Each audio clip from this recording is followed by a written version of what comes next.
السلام عليكم. لا تنسوا الإعجاب بالفيديو والاشتراك في القناة تشجيعا لنا لنستمر بنشر المزيد إن شاء الله.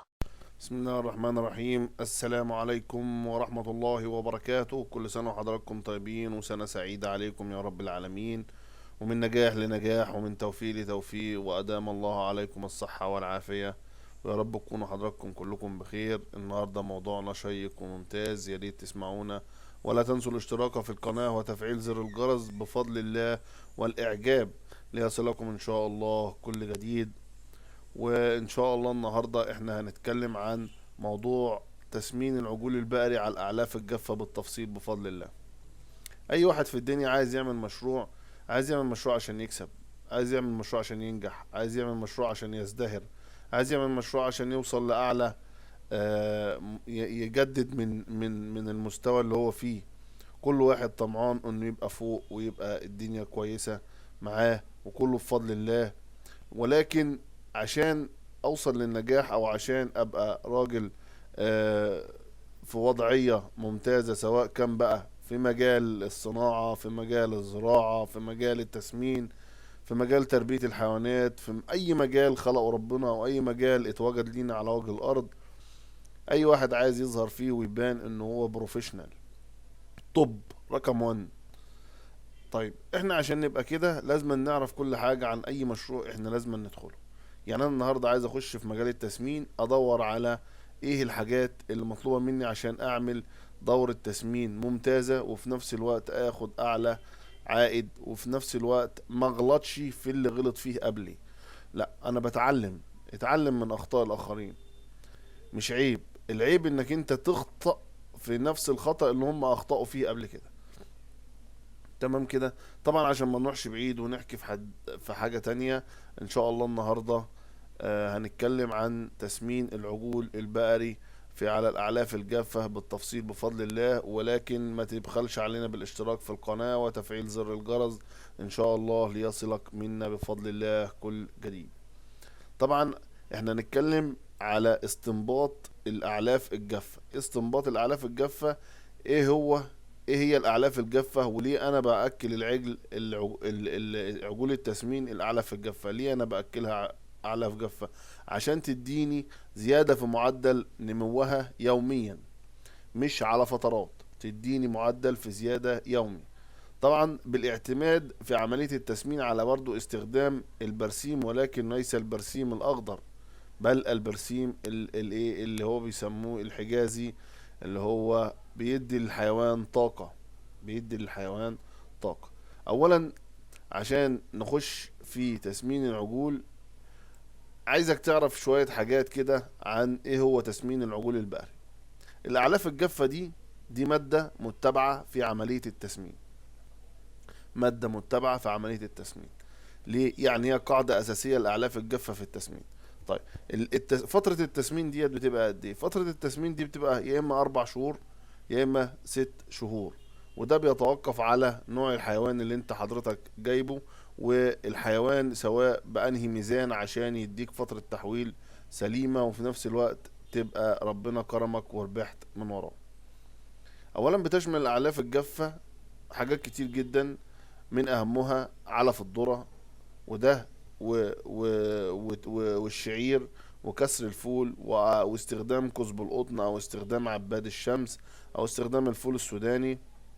وايضا افضل الانواع الجافة، افضل انواع الاعلاف الجافة المستخدمة في التسمين بتنحصر في الفول الصويا الارجنتيني، الفول الصويا الارجنتيني. ويمكن ايضا كمان استخدام القش او التبن في عملية التسمين، ولكن القش او التبن دوت هو عبارة عن حشو للمعدة، وليس باستفادة قصوى في معامل التحويل، ولكن بيدي عملية اشباع او اشباع غريزة للحيوان، بحيث ما يهضم مع العليقة الجافة، يهضم مع العليقة الجافة. او استخدام طبعا حطب الذرة مثل السلاج في برضو التسمين بتاع العجول.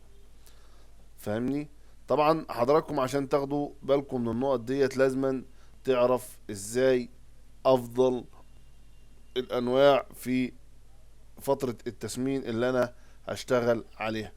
فترة التسمين بتاعتك لو 4 شهور بيبقى العجل مثلا ميزانه 300 كيلو، ميزانه 250 كيلو، ميزانه 300. وده بيقدم له غذاء بشكل يومي، بيقدم له غذاء بشكل يومي، وغذاء بشكل يومي عشان يديك معامل تحويل ممتاز، وفي نفس الوقت تقدر تحقق منه عائد في الربح.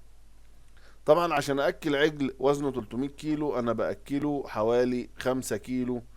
لو هو 250 كيلو باكله حوالي 5 كيلو لمدة شهرين. 5 كيلو لمدة شهرين. الخمسة كيلو جرام بيجب توافر العلف الخشن والعلف الجاف. طبعا انا بحط له 3 كيلو علف من العلف الخشن قصاد ال5 كيلو علف من العلف المركز. تمام كده. يبقى العلف المركز انا بحط له 5 كيلو، والعلف الخشن انا بحط له 3 كيلو. تمام كده. تمام. ده في اول شهرين. تاني شهرين اللي هو التالت والشهر التالت والشهر الرابع بضيف حوالي كيلو جرام او كيلو ونص جرام، كيلو جرام في الاعلاف المركزة، وبضيف ايضا كيلو جرام من العلف الخشن. يعني باكله، لو دي دورة تسمين 4 شهور، بتبقى اول شهرين 5 كيلو واعلاف جافة و3 كيلو اعلاف خشنة.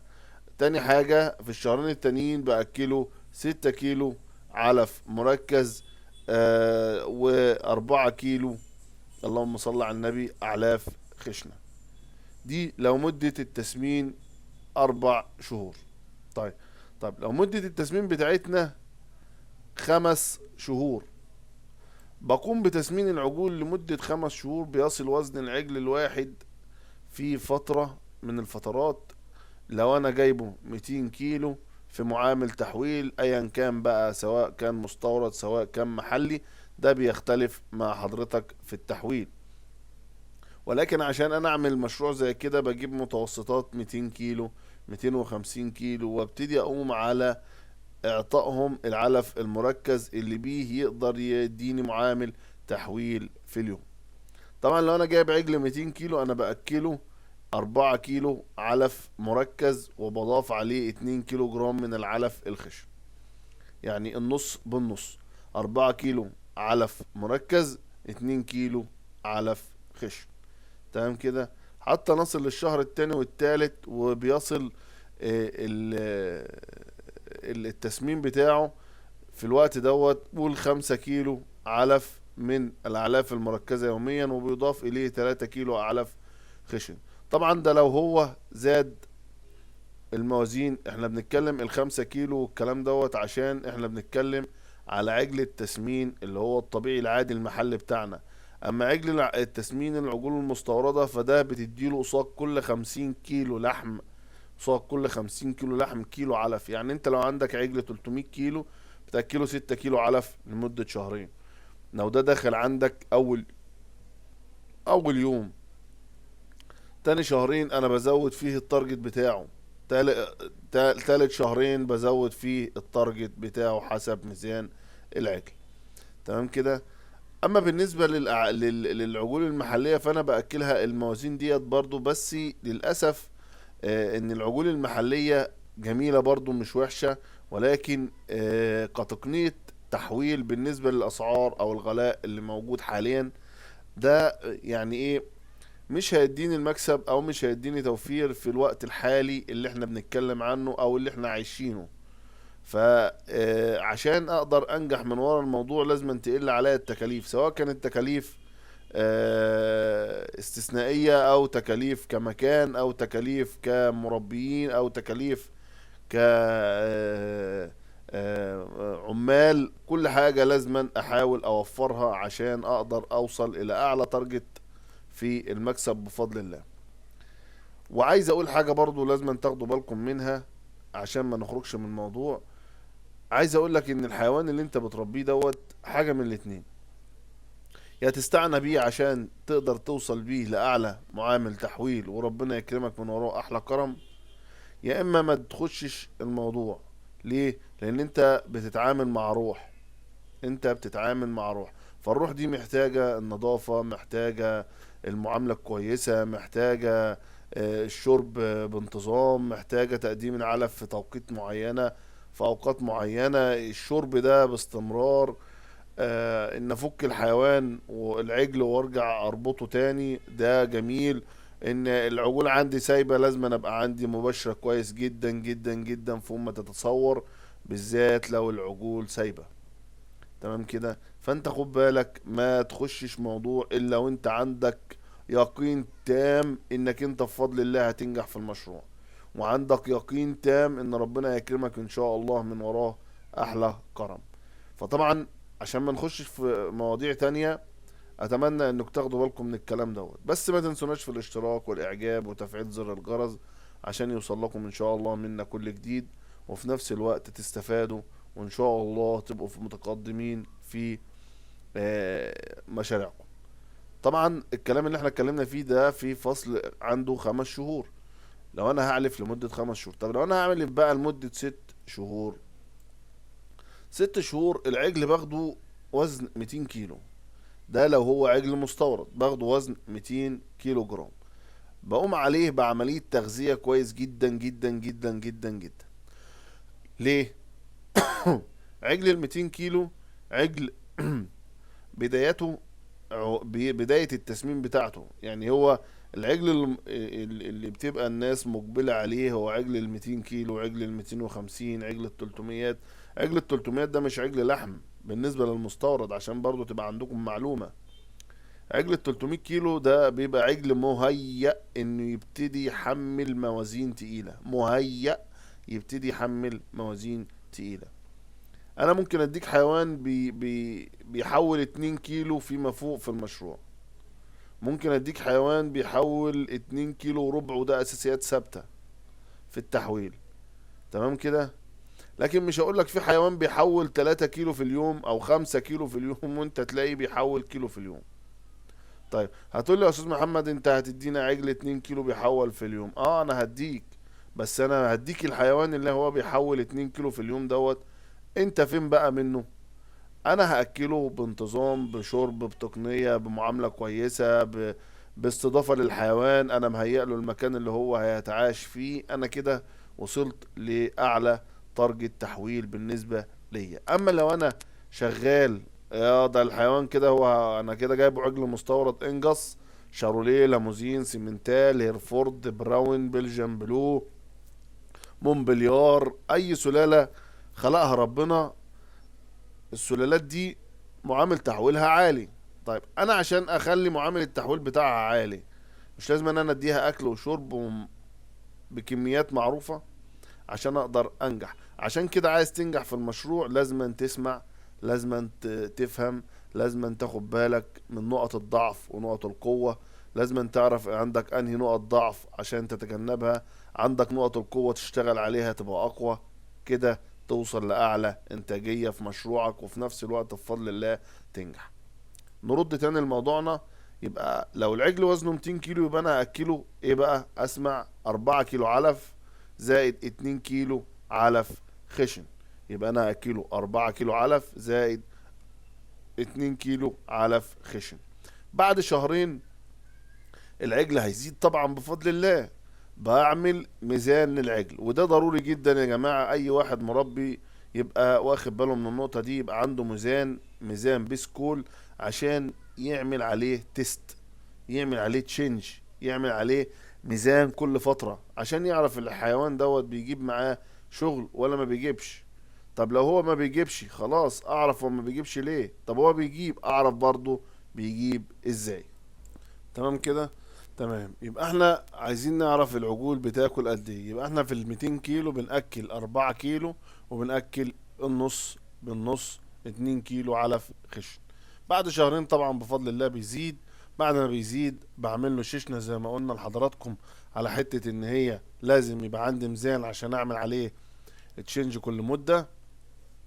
وطبعا آه بعض الخبراء اكدوا ان ضرورة البرسيم او الدريس الحجازي لازم يتقدم للعجول منعا لايه، يعني للاضرار. يعني انت لما تقدم البرسيم دوت انت بتديله الحيوان طاقة، بتديله طاقة، وانت بتضيفه على العلايق. بتضيفوا على العلاي اللي هم بيبقى وجبة في اليوم مرتين. يعني انا بقدم ال4 كيلو دول، مش بقدمهم 4 كيلو لل200 كيلو مرة واحدة، لا، انا بقدم 2 في 2، واحدة الصبح واحدة اخر النهار بفضل الله. وانا بقدمهم واحدة الصبح واحدة اخر النهار عشان ادي فرصة للحيوان العلف يمسك في كرشه، بحيث يديني معامل تحويل، ما بقاش اكل ورا اكل زي زمان. كانوا يحطوا الاكل على طول باستمرار قدام الحيوان، لو ما لقوش قدامه اكل يا ابني حط اكل قدام العجول. كل دي كانت اخطاء، ولكن على حد الوصول للعلم في الوقت اللي احنا كنا متواجدين فيه، او كانوا ابائنا واجدادنا متواجدين فيه. وطبعا مع تقدم العلم هتلاقوا تقنيات احدث وتقنيات اعلى، وهتلاقوا تكنولوجيا افضل. نتمنى من الله ان تكونوا وفقتوا في ارسال